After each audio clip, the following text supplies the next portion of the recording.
এখন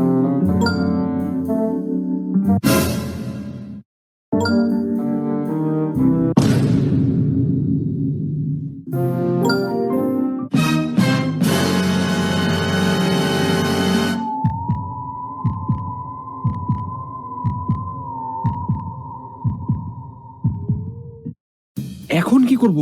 আচ্ছা, আইডিয়া। ইউটিউবে কোন একটা কোর্স দেখে নিই। এইটা ঠিক আছে।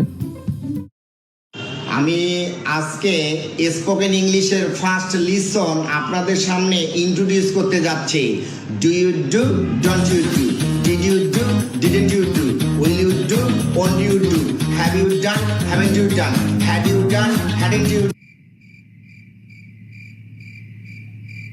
এইসব দেখে আমি ইংলিশ কিভাবে শিখবো? কিউরিওসিটি। আমি তো ইংলিশে প্রেজেন্টেশন দিতেই পারবো না কালকে। কিন্তু কেন? তুমি তো ইংলিশ ভালোই পারো। ওহো, আমি সবার সামনে ইংলিশে কথা বলতে ভয় পাই। আমার হাঁটু কাঁপে। প্রত্যেকবার প্রেজেন্টেশন দেওয়ার সময় আমি যে কি করে আসি। Hello everyone, my name is Presentation and this is my Salman. এটা অবশ্য সত্যি, তোমার ইংলিশে কথা বলাটা দূর থেকেই শুনতে ভালো লাগে। এই, তুমি কি আমার সাথে মজা করছো? তোমার কি মনে হয় আমি একেবারে ইংরেজি পারি না? আচ্ছা, তাহলে এখনই ইংলিশে কিছু একটা বলে শোনাও।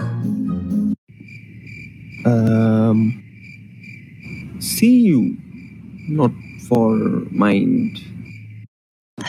Have a relax. See you not for mind. আচ্ছা শোনো, এটা এত কঠিন কিছু না। তুমি কিছু সিম্পল ট্রিক ইউজ করেই ইংলিশে কথা বলতে পারবে। Number 1, vocabulary.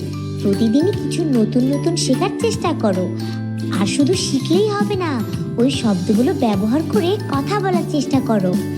Number 2, English content.